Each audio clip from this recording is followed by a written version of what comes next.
baga gammadan baga walumaan gammanne hordoftoota YouTube channel kiyyaa keessattuu shamarran dubartoonni baga gammadanii anis isin faana baga gammade.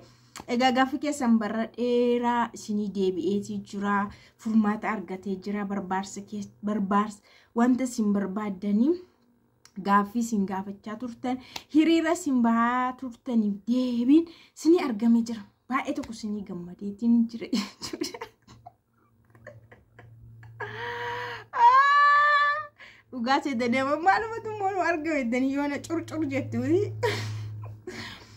Dhugaa dubbachuudhaaf wantichi namaan kofalchiisus baga gammadanii isin qabu. Garuu ani akka seeqatan jalqabarra fulli keessan akka ifaa dhufuuf jedhee tananidha. Kanan akkas godhe nagaa waaqayyo isiniif haa ta'u akkam jirtu isin nagaa keessanii ani nagaa kee galata waaqaa ta'u nagaan isiniif haa baay'atu lafa jirtan bakka jirtanitti nagaa raafaa qabaadha. Egaa yeroo baay'ee bakka garaagaraatti akka qoosaatti jechuudha shamarran tokko butiin nuuf haa deebi'u jettanii yeroo haasoftan sireesii miti wantichi haasaadha qoosaadha yeroo haasa'amu. Keessattuu Facebook irratti ni argitu jechuudha. Anis argaan ture butiin sun osoo nu dubi'ee gaariidha. Butiin nuuf haa deebi'u jedhamee yerootti haasa'amutu jira jechuudha. Egaa butiin sinii deebi'e irrufedha qabbanaa butiin akka ajaa'ibaatti sinii deebi'ee jira. Sanuu nama barate butee jechuudha. Kana jechuun deebiin sinii deebi'eera hojiirra sinii ooleera jechuudha. Amma booda butamuu ni dandeessu maan sodaatina maan shakkina akka barbaadeetiin xalaf godhamtanii fudhatamtu jechuudha. Isinumti koottaa galaa malee shakkina yaadda'ina irsan dhabaan jedhina irsa faana waliin galli an abbaa manaan arganni yoon gadi ganaan barbaade dhamnaam ni jedhina xalaf godhetu namni barate san nama barate sin butashi. Sila namni barate butiin akka yakkate akka seeraan nama gaafachiisu namni kamuu ni beeka. Garuu immoo qaamni barate waan kana ni balaaleffatasi hojiirra sin ooshu itti sin hirmaatu. Bara kana keessa baay'ee namni walii galteedhaanii fedha saayotee waliin jiraatu even alatti miti erga wal fuudheeyyuu walii galuu yoo dadhabee walii ku danda'a walirraa deemus ni danda'a. Namni sammuu qabu dubbatee sirreeffachuu danda'a.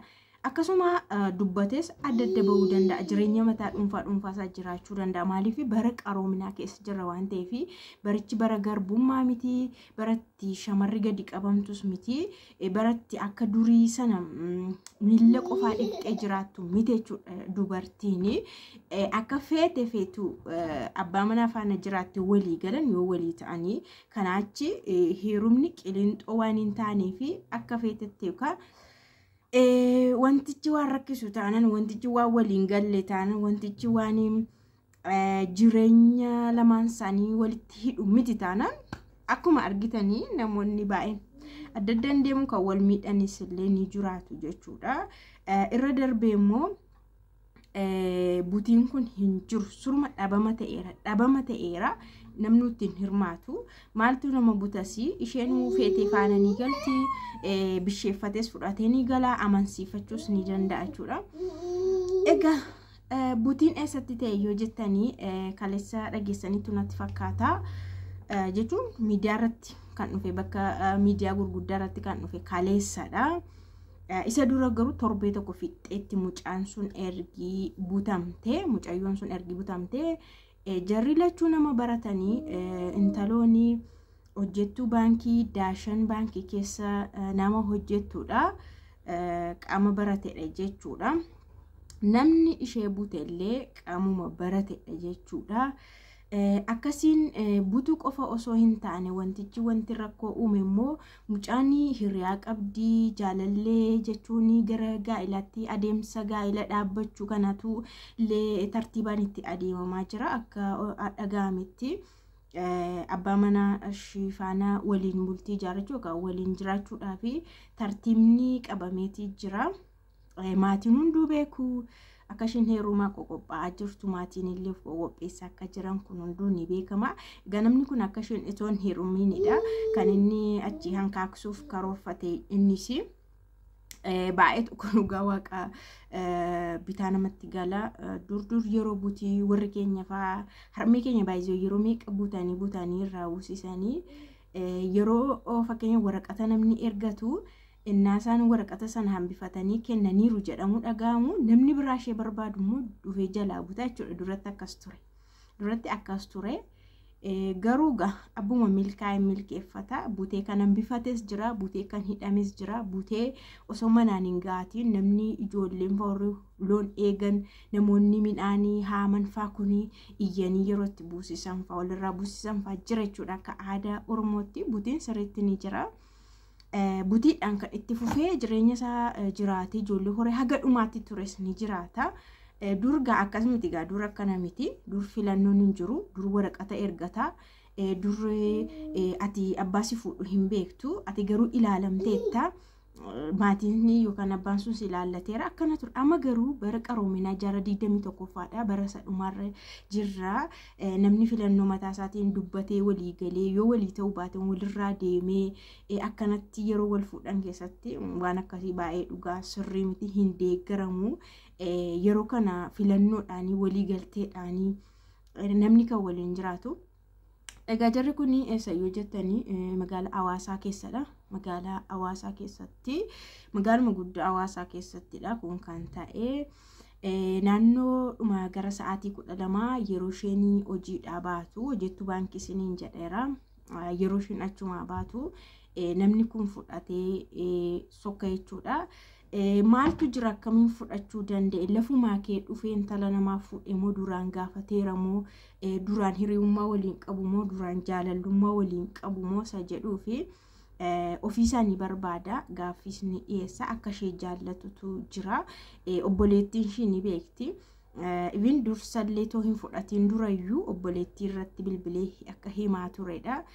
Yoo lubbuu ishii barbaaddanii waan ani jedhu taasisaa jedhaa ture. Kana jechuun ganaa kenna natti heerumsiisaa never ever never give up jedheen akkanatti dhaadate jechuudha. Nama jaalladhu dabarsitanii na jalaan kennitan jechaa ture. Egaa argitanii garuu baay'ee askeetti wanti jiru jaalaladha. Wanti nama hubatamuu qabu jaalala ta'uyyuu dirqamni immoo hin jiru. Dubartiis taanaan filannoo mataa isheetiin heerumuu mirga guutuu qabdi. Irrillee dirqisiisuu hin danda'u. Amma dirqisiisuu garuu amansiisuu ni danda'ama. Gatteessisee ulee kabatti kabee xaanatti aarsee sandaliitti aarsee ulee amansiifachuu ni danda'a. Sirriitti amantii dubartiin immoo akka salphaatti amantii. Haala kanaan akka ishee barbaadu ishee jaallatu gaaffii tokko dhiyeessuu fi isheen garuu hin barbaaddu bakka filannoo ishee kunoo godhattee jirti. Nama ofii barbaadu qopheeffatteetti namatti heerumuudha jettu qopheeffattee jirti. Garuu mucaan kun fudhatamtee torbee darbiteetti jedhama. Barbaachaan illee hin argamne jedhama. Eessa akka buute illee hin argamne jedhama jira jechuudha. Mee maal jettu risino? Taafuuf jettu moo haadhiisu jettu mee? Taafuuf jettu moo haadhiisu jettu? Dhugaa waaqaatti fufuu hin qabu. Yaa amma fakkeenyaaf wanti kun akka durii miti waan ta'eef yeroo dhumaaf yoo tursiisee bakka wayii geessee barbaacha jala dhabama godhee tursiisee ji'a 2 3 4 amma kana tursiisee egaa dhiira waan ta'eef amma isheen waan tokko keessa galtutti dhoskuu danda'a. Isa booda maaltu ta'a? Itti fufti moo hin dhufti? Maatiin ishee maal jedhu? Booda dhuftee ganaa himanni banamee isheenis abbaa manaa ishee irraa adda baatee maal jettee garuu waan isin dhibummoo as keetti amallee abbaa manaa ishee kun isa abbaa manaa ta'uudhaaf taa'aa jiruu fi obboloonni ishee dhiiraa barbaacha ittuma fufaa jiru jechuudha. Kana jechuun abbaan manaa ishee kun yoo waa fedhe iyyuu taatee yoo dhufte namummaa ishee ni barbaada jechuudha. Namummaa ishee ni barbaada jechuudha. Zoor hin jenne namni kun aga ammaallee namni isheen filatte kun jalaa hin maqne ammallee barbaacharra jira jechuudha. Obboloota dhiiraa faana iyyaafannoodhaan seeraanis ta'e bakka isaan itti dhokatan bakka inni geesse kana barbaadamaa jira jechuudha. Garuu baay'ee nama dhiba. Jireenya nama akkanatti nama barate ta'anii jireenya shamarree tokko dubartii tokko akkasii agaaguli gochuun sirrii miti hin deeggaramus. yaa isheen fedhii ishee miti taanaan kan nama sana barbaadu immoo jira dubartiin kan biraa nama sana kan barbaadu jirti.